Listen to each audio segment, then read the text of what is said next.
pala ako ngayon sa bayan mga kaibigan. Namili ako ng itlog at saka mantika. At yung munggo at saka bihon. Yan, nakabayad na din po ako. Nakabili na ako mga kaibigan. Lang ako ni Junjun. Nag-parking kasi siya doon banda mga kaibigan. Baka may sumakay. Nakabili na po ako. Yan na po yung ating mantika at saka asin at itlog.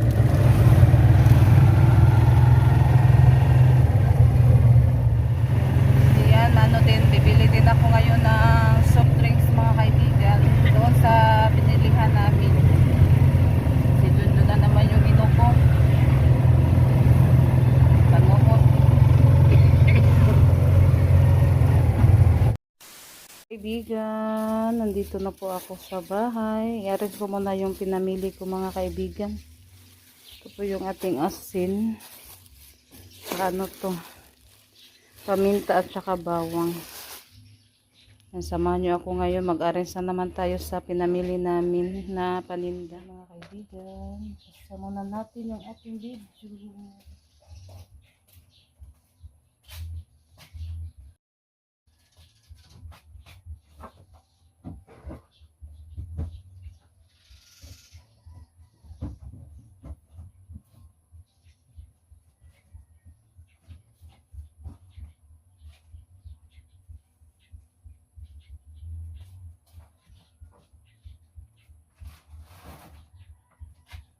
Lasan ko muna siya.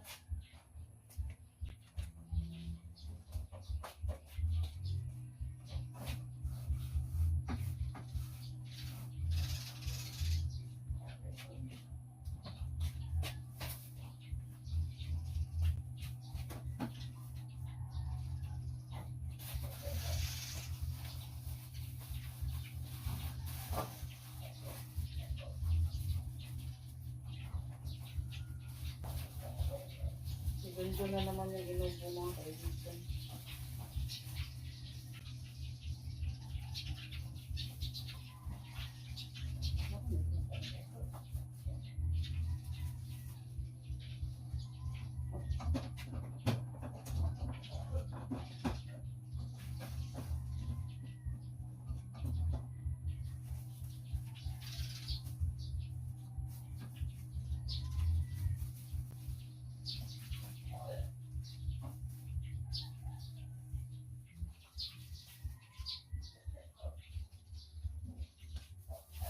Ate, Nek, alisan ang kuan, Nek.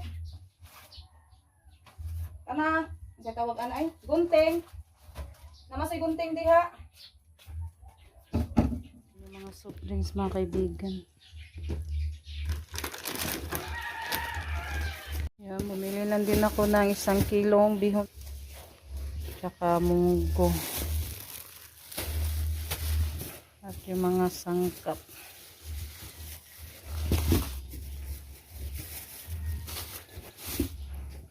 Ano natin yung ating mga sangkap saka yung munggo.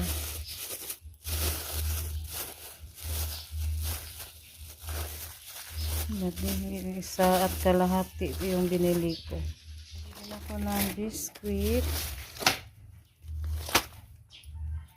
Ayan, lalita.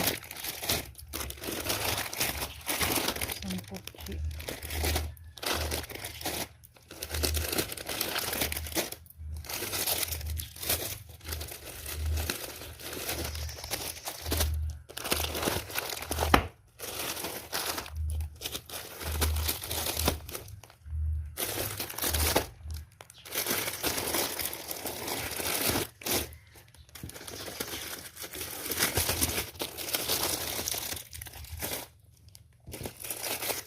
Yan, nailagay ko na po yung ibang mga soft drinks. Nandoon at saka yung Tanduelet at Kulapo.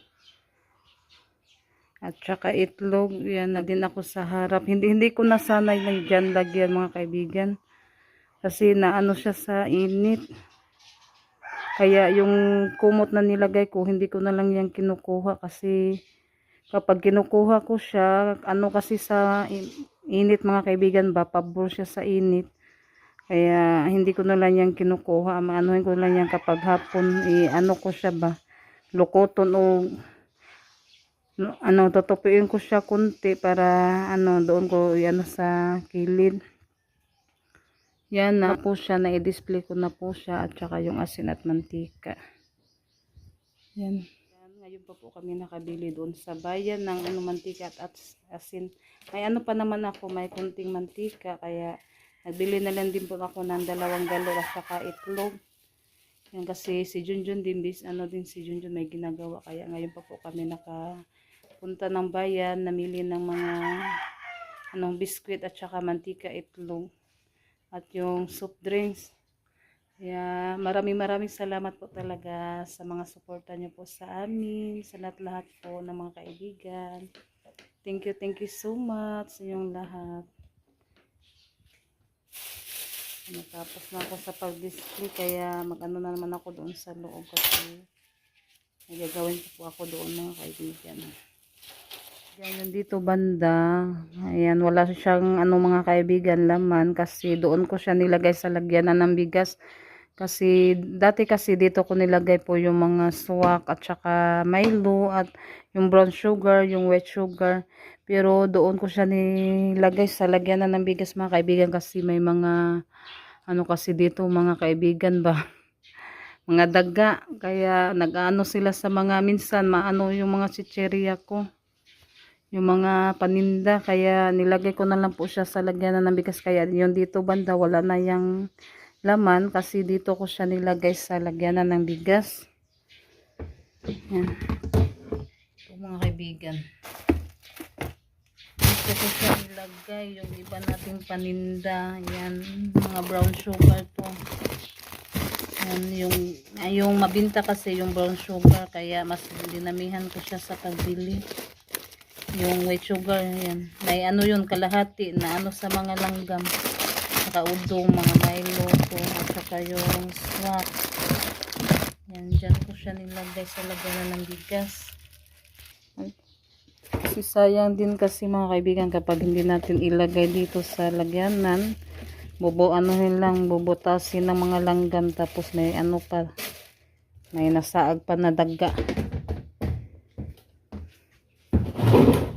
Kaya yan, dyan banda wala na lang walang yan laman, kaya doon ko nilagay sa lagyanan ng bigas. Yung mga kaibigan, 1/4 na white sugar, yan, daming to, langgam. Kaya anuhin ko na lang to gagamitin, kasi nilalanggam siya, hindi na to benta, mahiya tayo kapag may bibili tapos daming mga langgam, kaya gagamitin ko na lang po to. Ito po yung ko,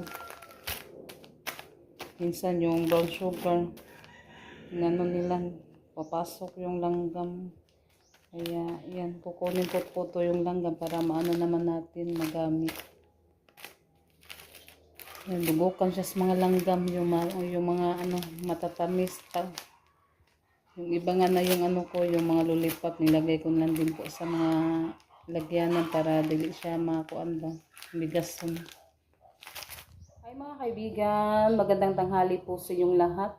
Yan, mga kaibigan, may lang po ako sasabihin. Yan, 2 araw na po din kami na walang vlog, mga kaibigan, kasi minsan pa yung vlog namin paulit-ulit lang din po, dito lang po din sa bahay, tapos mangumpra na ganun lang po yung ko mga content.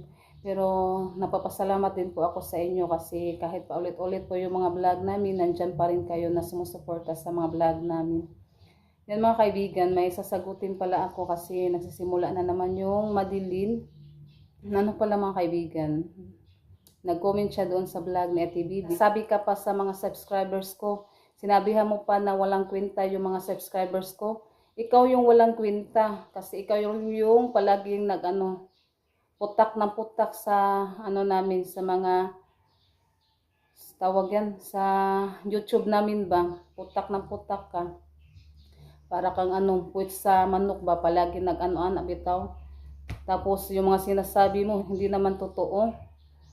Yan, kung ako sa'yo, mananahimik ka na lang. Grabe, sasabihan mo pa yung mga subscribers ko na walang kwenta. Ikaw yung walang kwenta, naghahanap ka lang ng gulo sa mga channel namin dito. ikaw putak ng putak, hindi mo alam yung mga ano dito sa tuburan. Tapos dinadamay mo pa yung mga subscribers ko. Sabihan mo pa na walang kwenta, ikaw yung walang kwenta, naghanap ka lang ng gulo. Ano dito sa ibang tao, tapos ako yung palaging binabato ba? Sinasabi niyo sa akin, ha? Yan, kahit ano lang po yung sinasabi, mga comment mo na hindi, yung masama na hindi, mga comment mo na hindi na, kung ano ba, below the belt na yung mga comment mo para sa akin. Kaya, minsan, mag-ano talaga ako, sasagot talaga ako kasi sobra na kasi yung, ano, yung kapag ganun, kasi maasanay kasi yung mga taong ganyan ba, mananahimik ka lang, tapos gagawan ka pa ng masama. Kahit ano na lang po yung kino-comment, tapos hindi naman niya alam yung buhay ko dito. Kaya nakakaano, palagi na lang po ako yung sasabihan ng hindi maganda. Kung ayaw mo sa akin, huwag ka magko-comment na hindi maganda. Tapos, guho na po kagkalit. Ano po ka-party na ako. Pag sure diha, uy, ayaw siguan kay aga ko. Wakoy oras ni mo. Karo lang kuning kuan kay, ngayon lang po ako nagsasabi. Kasi yun, ano na kasi matagal na din siya nawala. Tapos bigla na naman bumalik, nag-ano na naman sa akin.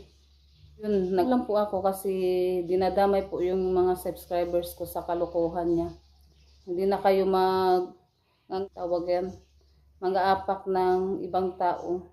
Yung sarili mo yung anuhin mo, huwag kang mag-ano sa kapwa tao mo kasi wala namang ginagawa sa iyo. Yun lang po.